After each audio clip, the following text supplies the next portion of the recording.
Hey there, deep divers. Ready to plunge headfirst into a topic that's, well, kind of mind-blowing. We're talking reincarnation. Right, you got it. And our Sherpa for this wild ride is Isis Estrada's book. Hold on, let me guess. Reincarnation. The theory of reincarnation studied from different religions and disciplines. Uh-huh.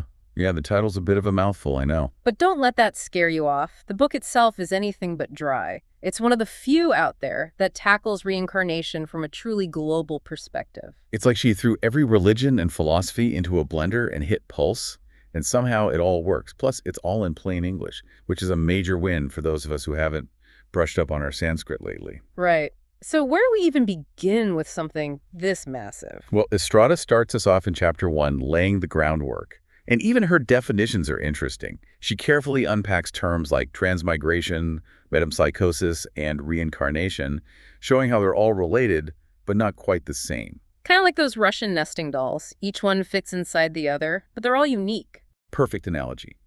Transmigration is the broadest, any soul moving between bodies. But reincarnation is specific to souls coming back in human form. It's like a cosmic game of musical chairs, but with way higher stakes. And those stakes are what Estrada really digs into. Concepts like karma and spiritual evolution, the idea that each lifetime is like a level in a video game. Your choices have consequences that shape the next level. Okay, so it's not just about being good or bad, but about making choices that help us grow as souls, lifetime after lifetime. Exactly. It's about learning, evolving, moving closer to whatever that ultimate goal might be.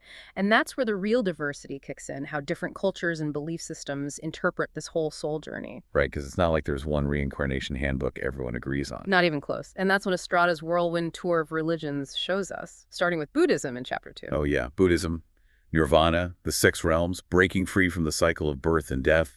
Sounds intense. It can be. But the core idea is that we're all striving to reach nirvana, a state of total liberation from suffering.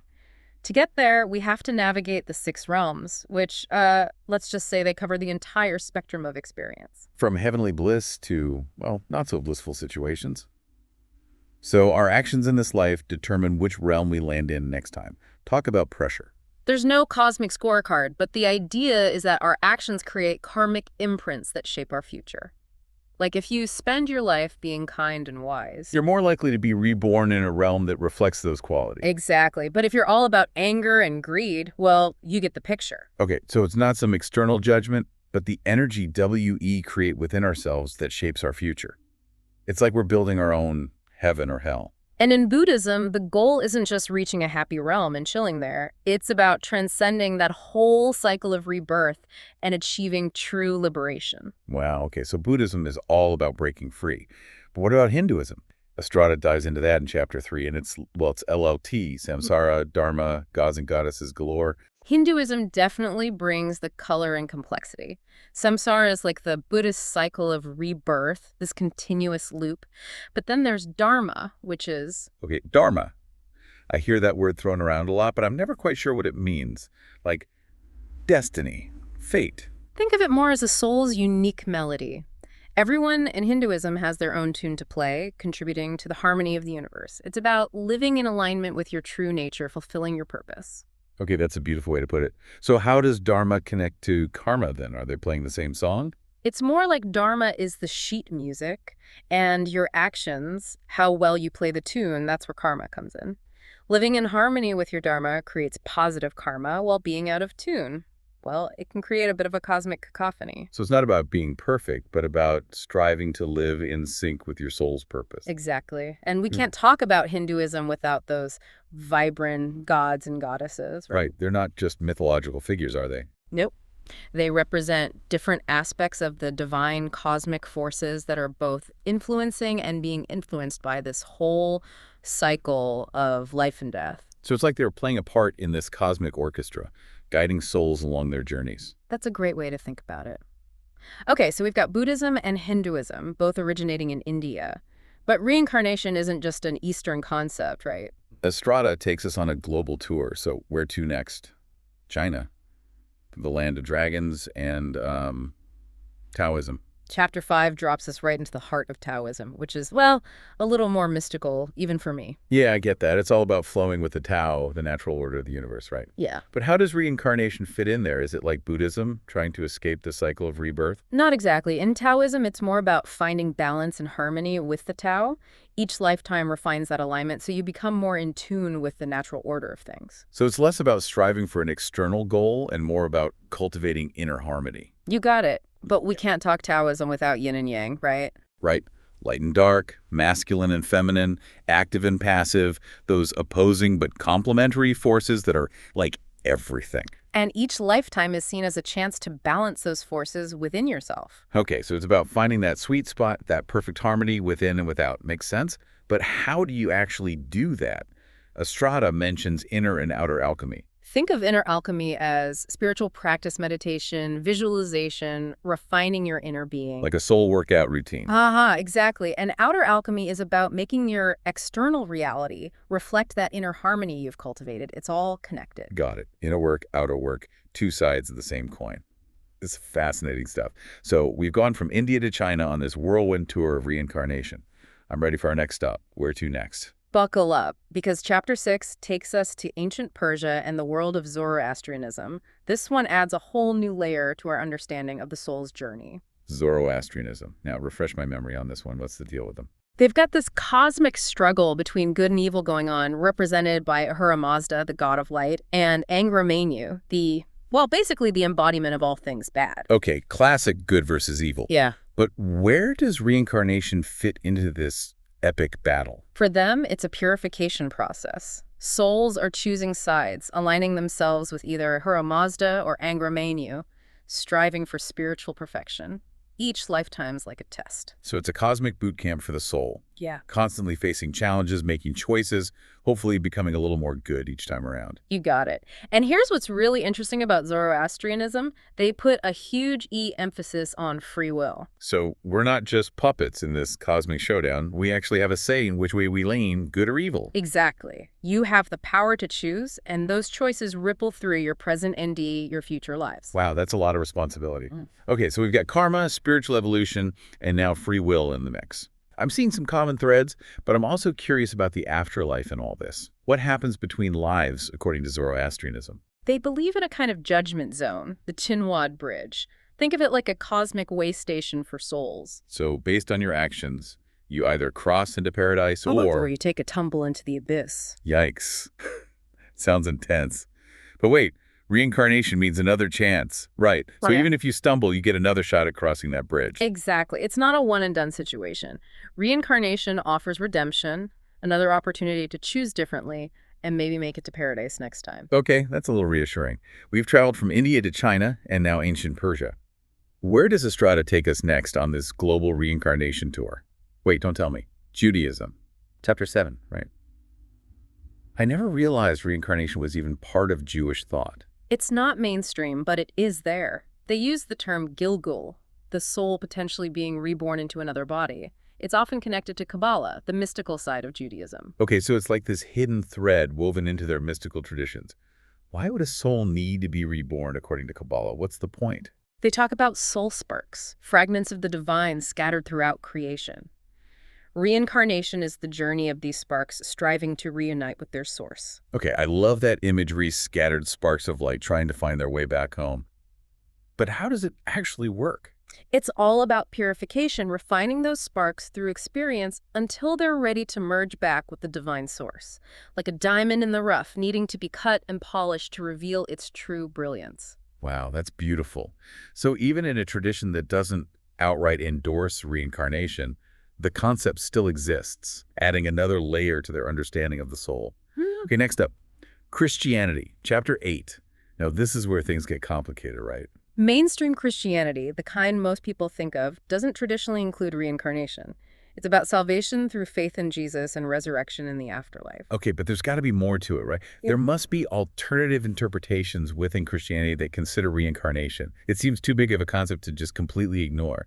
You're right, there are alternative interpretations. Estrada dives into these, like Gnosticism, an early Christian movement that saw reincarnation as escaping the material world through spiritual knowledge. So it's like a cosmic escape room, where we're trying to unlock the secrets to break free from this cycle of rebirth. But what about Jesus? Did he have any thoughts on reincarnation?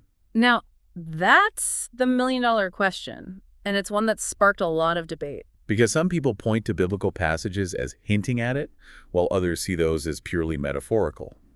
Estrada lays out the different interpretations without taking sides. Right, she leaves it up to the reader to decide what makes sense to them. Okay, so it's a choose-your-own-adventure, spiritually speaking. But I gotta ask, what about Islam? Where does reincarnation fit into their beliefs? Chapter 9, right? Like mainstream Christianity, Islam generally doesn't endorse reincarnation. The focus is on the oneness of God, Allah, and the Day of Judgment, where we're held accountable for our deeds. Okay, so no multiple lifetimes in mainstream Islam. But are there any Islamic groups or interpretations that do consider it? There are a few. Estrada mentions the Druze, a minority sect whose beliefs include reincarnation. She also touches upon some Sufi interpretations that view the soul's journey toward union with God as a metaphorical reincarnation. Interesting. So even in traditions where it's not the dominant belief, there are always those who find ways to explore and integrate the concept. Yeah. It's amazing how this one idea has woven its way through so many different cultures and religions for centuries. Yeah. But I'm curious, is reincarnation just an ancient belief? Or does it still have relevance in the modern world? That's where Estrada gets really insightful. In Chapter 16, she argues that reincarnation actually aligns with a lot of modern trends. Globalization, the rise of secularism, and people searching for spirituality outside traditional religions. So, in a way, reincarnation is having a bit of a comeback. It's an ancient idea that's finding new life in our modern world. It's like it's been simmering on the back burner all this time, and now it's ready to be served up again. But WHY now? What is it about this time in history that makes reincarnation resonate with people? I think people are craving meaning, connection, something that transcends the everyday grind. Reincarnation offers that. It suggests that life is bigger than just this one go-round. We're part of something vast and meaningful, a journey that unfolds across lifetimes. Okay, so it's not just about escaping this life, but about embracing the journey, however long and winding it might be. We're part of a bigger story. Exactly, and that story is what we're going to keep unpacking in our next deep dive. You've definitely left us hanging. I can't wait to see what else Estrada reveals about this fascinating and complex topic. All right, deep divers, ready to go deeper. Last time we left off with the idea of reincarnation finding new life in our modern world. Right. It's like this ancient idea is suddenly having a renaissance. But there's a part of me that's still skeptical. Like, how can believing in reincarnation, a process that involves, death and rebirth, possibly in some pretty rough situations, actually make you happier? It does seem a bit counterintuitive, right? It does. It's like, yay, I get to die and come back, maybe as a dung beetle. Where's the happiness in that? Well, Estrada tackles this head-on in Chapter 17, and she makes a pretty compelling case. She argues that reincarnation can actually offer a lot of comfort, hope, and purpose, which are all key ingredients for happiness. Okay, I'm listening. But break it down for me. How does reincarnation equal comfort? Well, think about it. If death isn't the end, if your soul keeps going on this journey across lifetimes, then death itself becomes less scary. It's more like a transition than a full stop. Exactly. And knowing that your loved ones aren't really gone, that their souls are still out there somewhere, continuing their own journeys, that can be incredibly comforting, especially when you're dealing with grief and loss. Yeah, I can see that. It takes some of the sting out of death, knowing it's not the final goodbye. It's more like, see you later on a cosmic scale. Mm. And that sense of continuity can be really reassuring. It helps people cope with loss and find meaning in their own lives, knowing that their journey doesn't end with this one lifetime either. Okay, so comfort check. But what about hope? How does reincarnation bring more of that into the picture? Well, if you believe in karma and spiritual evolution, the idea that we're all constantly learning and growing as souls, then each lifetime becomes an opportunity to get things right, to learn from our mistakes, make amends, and evolve into a better version of ourselves. It's like we get unlimited do-overs. In a way, yes. And that can be incredibly hopeful. It gives you a reason to keep striving, to make positive choices, because you know that your actions have consequences that extend beyond this one life. So it's not just about being perfect now, Abelu, but about constantly evolving and becoming more than we were before. Exactly. And that hope can be a powerful motivator. It can inspire you to live a life of purpose, knowing that your choices matter, not just for you, but for your soul's journey over many lifetimes. Okay, I'm getting it. Comfort, hope. And Estrada also mentions how reincarnation can impact self-esteem. How does that work? Does it mean I was, like, Cleopatra in a past life? Not necessarily. But if you see yourself as an eternal soul on this journey of growth across lifetimes, you're less likely to be defined by your current limitations. Like my inability to fold a fitted sheet. Exactly. It's about adopting a bigger perspective, seeing yourself as part of something much grander than your current ego or identity. So it's about connecting to that eternal spark within, that part of us that's always evolving, always becoming. You got it. And that can lead to greater self-acceptance, a deeper understanding of your strengths and weaknesses, and a more compassionate view of yourself and others. It's recognizing that you're a work in progress, a soul on a journey, and that every lifetime is a chance to learn and grow. Okay, I'm digging this whole reincarnation as self-help thing. But Estrada also dives into the connection between reincarnation and health. And this is where I get a little wary. I know what you mean. It's easy to get into woo-woo territory with this stuff. Exactly. I'm all for spirituality and personal growth, but I'm not about to ditch my doctor and rely on past life regression to cure my allergies. Don't worry, that's not what Estrada's suggesting. She's very clear that reincarnation is not a replacement for conventional medicine. Okay, good, because I'm pretty attached to my antihistamines. Fair enough. But what Estrada does explore is the idea that there might be a connection between our past life experiences and our current health challenges. It's not about blaming past lives, but about looking for patterns and potential insights. Give me an example. How could something that happened in a past life possibly affect my health today? Well, she discusses the concept of karmic diseases, the idea that some illnesses might be rooted in karmic imbalances from previous lifetimes. Like if you were a heavy smoker in a past life and died of lung cancer. You might be predisposed to respiratory problems in this life. Exactly. It's like you're dealing with the consequences of your past actions, but on a soul level. Okay, I can see how that would make sense karmically. But how would you even know if an illness was karmic? That's a tricky one. Estrada doesn't offer any easy answers, but she suggests that exploring past life experiences, maybe through regression therapy, could provide some clues. It's about looking for those recurring patterns or health challenges that seem to defy conventional explanations. So it's not about blaming your past lives for your current state, but about seeking deeper understanding and maybe finding ways to break those karmic cycles. Exactly. And it's important to approach all of this with an open mind, but also a healthy dose of skepticism. Agreed. We're not throwing out logic and reason here, but what about mental health? Does reincarnation factor into that as well? It definitely could.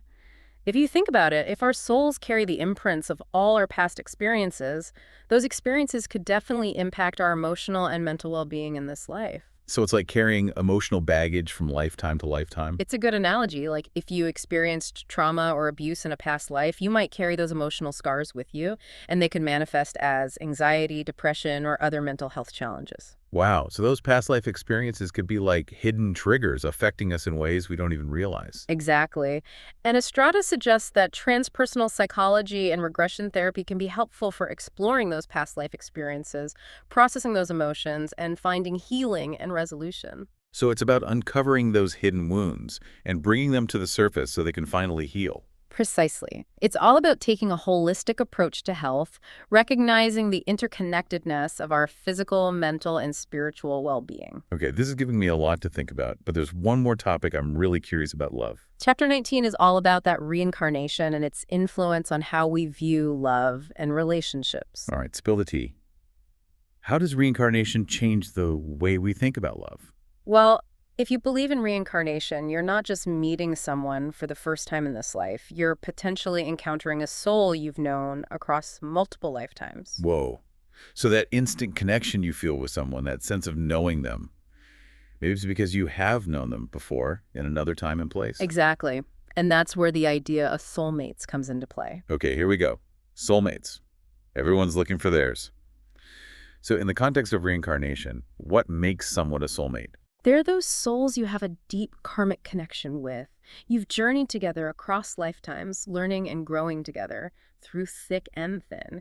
It's about recognizing a soul you're meant to evolve with, not just someone who's compatible with you in this life. Okay, that's a pretty romantic notion. but I have a feeling there's a but coming. Uh-huh. Well, Estrada does point out that soulmate relationships aren't always easy. In fact, they can be some of the most challenging relationships we experience. Because they dredge up all those unresolved karmic issues from past lives. Bingo. It's not all sunshine and roses. So it's like relationship therapy on a cosmic scale. Uh-huh. You could say that. But those challenges are also opportunities. They're chances to work through those karmic knots, learn some tough lessons, and come out stronger and more connected on the other side. So it's like a cosmic relationship boot camp. A good way to put it. But it's important to remember that reincarnation isn't just about romantic love. Estrada also talks about soul groups, those clusters of souls that we reincarnate with over and over again, playing different roles, learning different lessons, but always supporting each other's growth. It's like having a cosmic support system, a soul family that you travel with across lifetimes. Exactly. And that brings us to chapter 20, where Estrada tackles those big questions about death and the afterlife. Okay, I'm ready for this. We've explored reincarnation from so many angles: religion, philosophy, psychology, even love and relationships. But what happens when we die? What does reincarnation tell us about what comes after this life? Well, different traditions have different beliefs, but the common thread is that death isn't the end. It's a transition, a shedding of the physical body as the soul moves on to another realm of existence. Okay, so it's not game over. But what does that other realm look like? Is it heaven, hell, purgatory, some cosmic waiting room where souls hang out before their next assignment? Estrada explores all sorts of interpretations from those traditions that embrace reincarnation. Some believe in a realm of purification, where the soul reviews its past life, processes its experiences, and prepares for its next incarnation. So like a cosmic debriefing. A chance to see what worked, what didn't, and make adjustments for the next round. Exactly. It's about understanding the impact of your choices and learning from your experiences. Other traditions believe in a realm of rest and recovery, where the soul can recharge and reconnect with its source. Okay, so maybe a little less debriefing, a little more spa day for the soul. Yeah, something like that. And in some traditions, the soul gets to choose its next incarnation. It can decide to come back to Earth to keep learning, or it can move on to a higher realm of existence. So it's not just a random assignment. We have some say in where we go next. The idea is that the soul has an inherent wisdom, and it can make choices that are in alignment with its own evolution. I like that. It gives us back some control, even in the face of death. Right. It's empowering. But what about the actual transition process? What happens when we die, according to these different traditions? Yeah, that's a big one. Fill us in. Welcome back, deep divers. Ready for the final leg of our reincarnation exploration. I'm strapped in and ready for liftoff. Last time, things got pretty intense. We were talking about what happens to the soul after death, according to those traditions that embrace reincarnation. Right. We were diving into chapter 21, where Estrada breaks down those different beliefs about the transition process and the soul's journey beyond this life. And it's not a one-size-fits-all scenario, is it? It's like there are multiple afterlife options, depending on which tradition you're looking at. Exactly. It's not like everyone goes to the same cosmic waiting room. Some believe in a realm of purification, where the soul reviews its past life, kind of like a debriefing session. Okay, so it's about reflecting on those past experiences, seeing what worked, what didn't, maybe making some course corrections for the next go-around. Exactly. It's about understanding the impact of your choices, learning from those experiences, and preparing for the next stage of the journey. I like that. It's like a cosmic performance review. Haha. Yeah, a chance to see where you excelled and where there's room for improvement. And some traditions believe in a realm of rest and recovery, where the soul can recharge and reconnect with its source.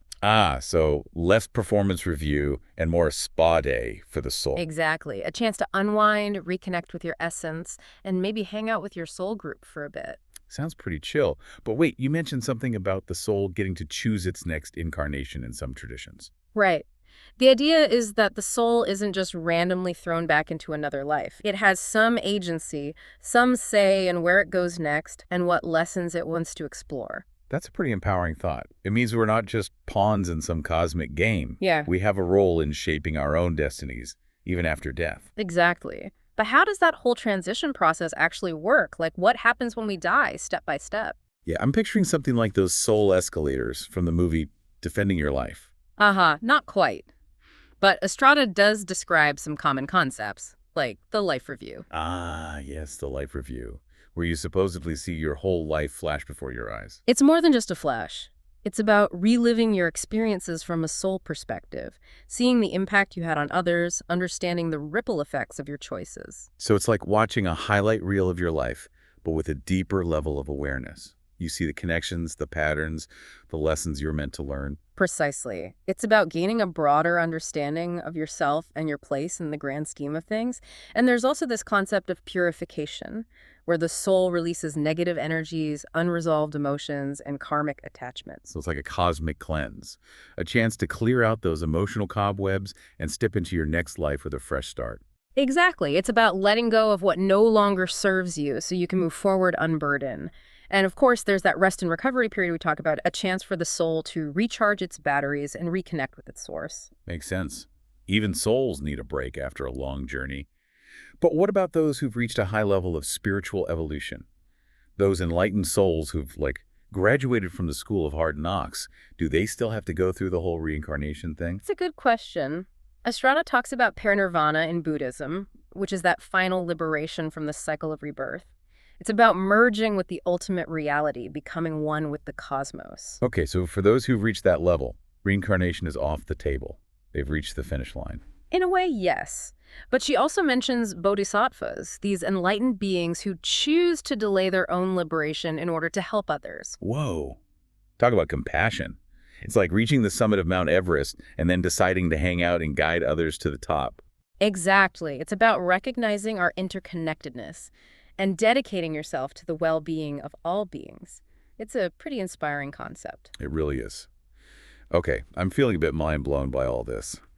It's amazing how this one concept of reincarnation can open up so many different possibilities, so many ways of thinking about life, death, and what might lie beyond. It's definitely given me a lot to ponder. And that's the beauty of Estrada's book. It's not about giving you definitive answers, but about sparking curiosity, challenging your assumptions, and inviting you to explore these big questions for yourself. I couldn't have said it better myself. So, for our listeners, if you're at all intrigued by reincarnation, if you've ever wondered about past lives or the soul's journey beyond this life, then we highly recommend checking out Isis Estrada's Reincarnation, the theory of reincarnation studies from different religions and disciplines. It's a fascinating read, and you can find it in English on major online bookstores like Amazon. It's one of those books that will stay with you long after you finish it, prompting new thoughts and insights along the way. And who knows, it might even inspire you to start exploring your own past lives. Just remember to approach those explorations with an open mind and a healthy dose of skepticism. Great advice. Well, folks, that wraps up our deep dive into reincarnation. We hope you've enjoyed the journey as much as we have. It's been a pleasure exploring these fascinating ideas with you. Until next time, keep seeking, keep questioning, and keep diving deep.